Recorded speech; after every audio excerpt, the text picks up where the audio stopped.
मंदिर से जुड़ा वास्तुशास्त्र क्या कहता है? क्या घर में रखना चाहिए लकड़ी का मंदिर? किस लकड़ी का बना होना चाहिए मंदिर? कितना शुभ अशुभ है लकड़ी का मंदिर? देखिए सिर्फ धर्म ज्ञान पर। नमस्कार प्रिय दर्शकों, उपस्थित हूं मैं।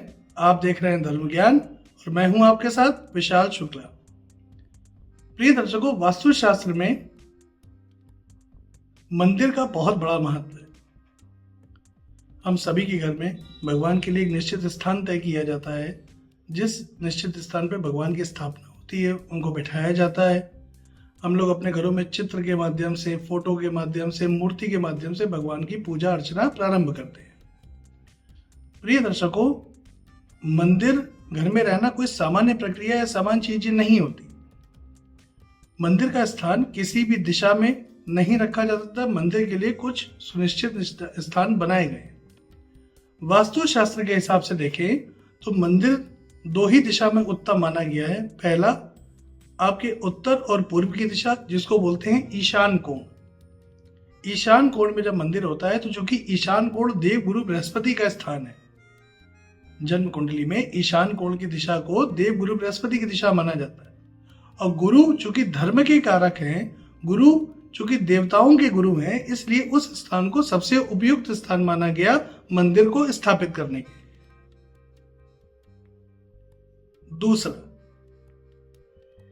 जो आपके घर की पश्चिम दिशा है, यानी पूर्व से ठीक अपोजिट पश्चिम दिशा, उस स्थान को मंदिर के लिए उपयुक्त माना जाता है दूसरे रूप में।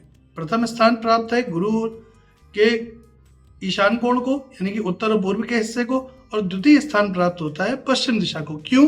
क्योंकि पश्चिम दिशा शनिदेव की दिशा है, जो कि न्यायाधीश की संज्ञा उनको दी गई है। शनिदेव क्या है? तो शनिदेव न्याय करते हैं, न्यायाधीश हैं। इसलिए पश्चिम दिशा की तरफ भी चेहरा करके आप पूजा अर्चना कर सकते हैं, इसमें कोई दिक्कत वाली बात नहीं है। लेकिन अगर उत्तर दिशा की तरफ आप चेहरा रखते हैं, मंदिर को रखेंगे, तो भगवान का मुख दक्षिण की तरफ हो जाएगा। या अगर आप दक्षिण दिशा की तरफ चेहरा भगवान की मंदिर को स्थापित करेंगे तो आपका मुख दक्षिण की तरफ हो जाएगा। तो ये स्थान उपयुक्त नहीं माने जाते।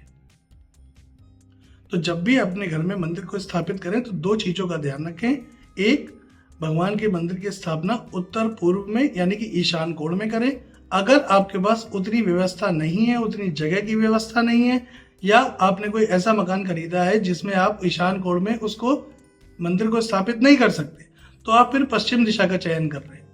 पश्चिम दिशा को साफ सुथरा करके वहां पे भगवान को स्थापित करें, आपके लिए लाभप्रद स्थिति बनी रहेगी। एक बात। दूसरी बात, अब कई लोग ऐसे होते हैं कि जो लोग घर में मंदिर को लकड़ी का बनवाते हैं। कई घरों में आपने देखा होगा, बाजार में आजकल तमाम लकड़ी के बहुत खूबसूरत से मंदिर मिलते हैं। लोग लाते हैं, बनवाते हैं, अपने घर में रखते हैं, अपने हिसाब से भी चयन करते हैं, कई बार अपने हिसाब से बनवा भी लेते हैं। लेकिन प्रिय दर्शकों, मैं आपको बता दूं कि लकड़ी के मंदिर जब भी आप घर पे रखेंगे तो आप इस चीज का विशेष ध्यान देंगे कि आप कौन सी लकड़ी का चयन कर रहे हैं। कई बार हम लोग बाजार से लकड़ी का बना बनाया मंदिर लाए, उसको घर में स्थापित किया, लेकिन जब भी आप लकड़ी का मंदिर खरीदे तो एक बार दुकानदार से ये जरूर पूछ लें कि भाई ये किस लकड़ी का बना हुआ है। क्योंकि आजकल तमाम सारे आर्टिफिशियल लकड़ियां आती हैं जिसके मंदिर बनाए जाते हैं, वो उचित नहीं है। आम के पेड़ की लकड़ी, नीम के पेड़ की लकड़ी, अशोक के पेड़ की लकड़ी सर्वाधिक उपयुक्त मानी गई है। कई बार पीपल या बरगद का वृक्ष है, उसकी लकड़ी भी सर्वाधिक उपयुक्त होती है। उसका बना हुआ अगर लकड़ी का मंदिर है तो उसको निश्चित रूप से आप घर में स्थापित करिए, कहीं कोई समस्या नहीं आएगी, कोई दिक्कत आपको परेशान नहीं करेगी। प्रिय दर्शकों, कुछ लोगों को मैंने देखा है, मेरे पास कई ऐसे लोग आते हैं जो ये कहते हैं कि पंडित जी हमारे घर में मंदिर जो है वो टंगा हुआ है, दीवार पे हमने हैंग कर रखा है। ये बिल्कुल ठीक नहीं है। आज के आज आप उस चीज को बदलें। भगवान का स्थान भूमि तल पर होता है। अभी आपने देखा होगा कि राम मंदिर, प्रभु श्री राम की जब प्राण प्रतिष्ठा की गई थी तो भूमि तल पर की गई थी। भगवान का स्थान भूमि तल पर होता है, इसलिए जब भी मंदिर स्थापित करें उसको जमीन पे रखें। बहुत ज्यादा हो तो आप 6 इंच 5 इंच की हाइट को थोड़ा सा बढ़ा सकते हैं, लेकिन रखें उसको भूमि तल पर ही। दूसरा, जब भी आप घर में मंदिर स्थापित करेंगे तो उसके ऊपर गुंबद नहीं होना चाहिए। कई आप बाजार में जाएंगे, आप देखेंगे आजकल कई ऐसे मंदिर मिलते हैं जिसमें ऊपर गुंबद बना होता है। किसी में 1, किसी में 2, किसी में 3 गुंबद बने होते हैं। गुंबद वाला मंदिर घर पे स्थापित नहीं करना चाहिए। ये वास्तु के हिसाब से ठीक नहीं है। ये आपके गुरु को प्रभावित करेगा। आपके जुपिटर कमजोर हो जाएंगे। क्यों? क्योंकि मंदिर की जो छत है, मंदिर का जो शिखर है, वो है देवगुरु बृहस्पति, और शिखर किसी चीज के नीचे दब के नहीं रह सकता। आप अपने घर में मंदिर को स्थापित करेंगे और उसके ऊपर छत आपने रखी हुई है, तो एक तरीके से वो शिखर दब गया है। ये बिल्कुल भूल के भी ना करें, ये गलती कभी ना दोहराए। अगर है तो उसको आज के आज ठीक कराएं। उनके गुंबदों को हटवा दें, सामान्य एक चौकोर फ्रेम बनवा लें, उसमें भगवान को स्थापित करें। कई लोग मार्बल्स यानी कि पत्थर के मंदिर भी बनवाते हैं। कई लोग टाइल्स वगैरह इत्यादि लगा करके मंदिर की साज सज्जा अच्छे से करते हैं। इसमें कहीं कोई दो राय नहीं है कि मंदिर जितना खूबसूरत होगा, जितना साफ सुथरा होगा, आपके घर में सकारात्मक ऊर्जा का संचार उतना ज्यादा होगा।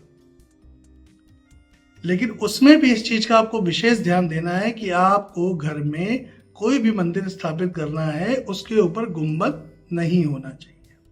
आप मेहराब अच्छा सा बनवा सकते हैं, आप उसके आगे खंबे इत्यादि की व्यवस्था कर सकते हैं, अगर आपके पास सुनिश्चित स्थान है तो अच्छे से सजाइए। एक चीज का प्रिय दर्शकों और ध्यान दीजिए, बहुत सारे लोग मंदिरों में झालर लगाते हैं, लाइटें लगाते हैं। लगाइए, खूब लगाइए, मैं मना नहीं करूंगा, लेकिन प्रिय दर्शकों ये शास्त्रोचित नहीं है। क्यों नहीं है? जितने भी बिजली के उपकरण हैं, वो सभी के सभी राहु से संबंध रखते हैं। मंदिर देव स्थान है, यहां पे देव गुरु बृहस्पति का प्रभाव है, और जब आप राहु और गुरु को मिला देंगे तो आपके जीवन में बेवजह की समस्याएं बढ़नी शुरू हो जाएंगी। जिस किसी की कुंडली में गुरु और राहु की युति है, गुरु राहु एक साथ बैठे हुए हैं, अगर वो अपने घर में इस तरह के मंदिर में झालर इत्यादि लगाता है तो यकीन जानिए उसके जीवन में समस्याएं बढ़ने लगती हैं, मुसीबतें आने की संभावनाएं बन जाती हैं। तो कृपा करके, कृपा निधान, आप अपने घर में बिजली के उपकरणों का प्रयोग मंदिर के स्थान पर ना करें। झालर इत्यादि की व्यवस्था से अच्छा है कि आप प्रातःकाल और सायंकाल घी का एक दीपक अगर प्रज्वलित करेंगे तो आपके घर में सकारात्मक ऊर्जा का संचार और ज्यादा होगा।